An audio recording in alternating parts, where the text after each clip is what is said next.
But just because they're unconscious, you shouldn't think they don't want freedom. As a matter of fact, sometimes the unconscious is quicker willing to give their lives in struggle than the conscious. These are simple facts. Would you imagine what it would be like when we are conscious rebellious, when we consciously organize to rebel in Los Angeles with reason? I mean, making supply lines, making sure armaments are there, having hospital aids, having fire brigades, just like they do even in Ireland. Nothing big, just a little planning. Just a little planning. This is what we want to speak to you about this evening. Making the unconscious conscious.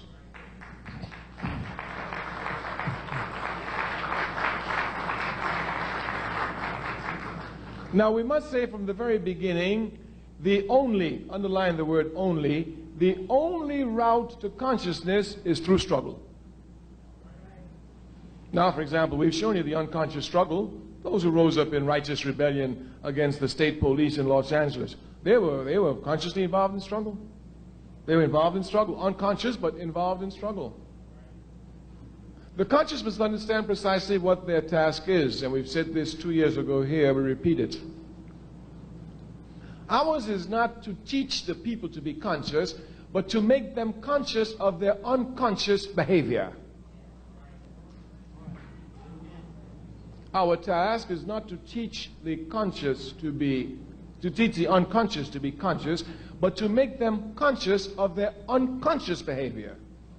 Because unconsciously, instinctively, they seek freedom. What we must do is make them conscious. Look, you want freedom anyway. Let's be serious. Let's sit down. Let's plan it. Let's wage protracted war, and let's tear down the system and walk on to liberation. It's as simple as that.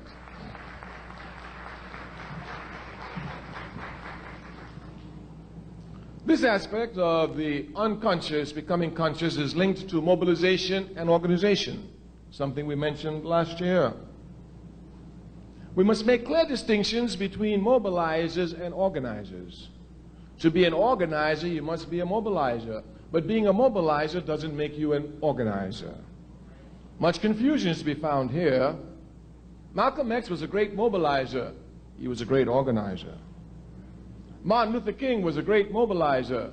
He was not a great organizer. These facts can be easily seen from King and Malcolm.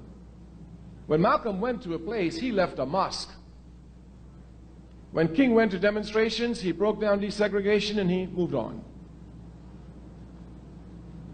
As a matter of fact, King was not concerned with organization to the point that even though he was the most popular Baptist preacher in America, without the shadow of a doubt, and probably, beyond the shadow of a doubt, the most loved, he could not become president of the National Baptist Convention. Yeah, so many of them. The National Baptist Convention. As a matter of fact, if my memory serves me correctly now, and I remember it was Muhammad Speaks that carried the article on the front page in 1964, when King tried to become president of the National Baptist Convention, there was so much confusion there that a minister was actually pushed off the stage and died in the struggle. Yeah. And of course, King lost. The man who won was a reactionary man by the name of Jackson. He never did nothing for the people, never cared about the people, just was a pork chop minister who used their money to put gas in his big Cadillac. But he was organized. But he was organized. We say that we must come to know the difference between mobilization and organization because the enemy will use mobilization to demobilize us. Mobilization is very easy. Very, very easy. Because since we're people who are instinctively ready to respond against acts of injustice, anytime there's one little act of injustice, we can blow it up and we'll find people who come and make some mass demonstration around it. Miss Sally lost her job. Let's rally. She will get her job back. People will come and rally.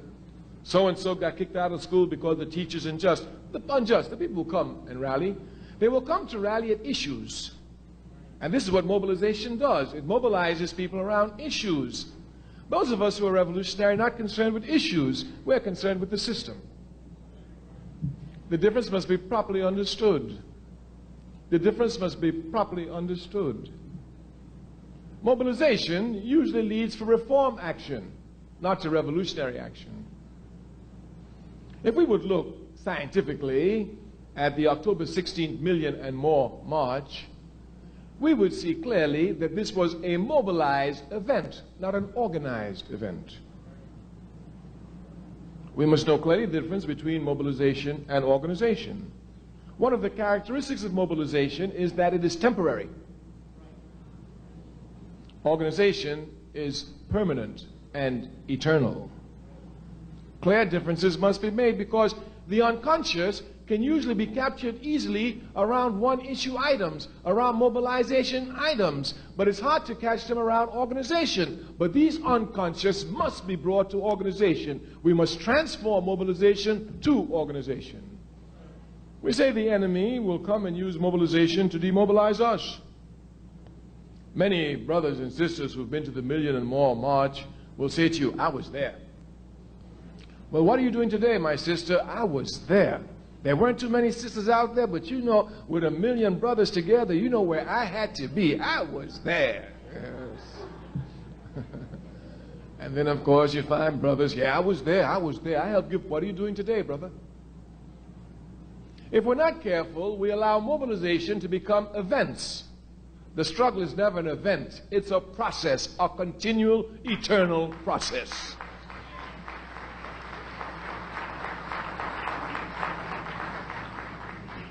We say it is our job to use mobilization to drive us to organization. You know our theme is organization. We want power.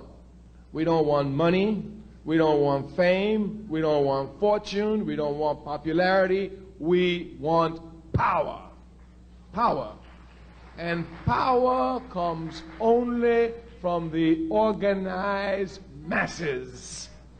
Power comes only from the organized masses.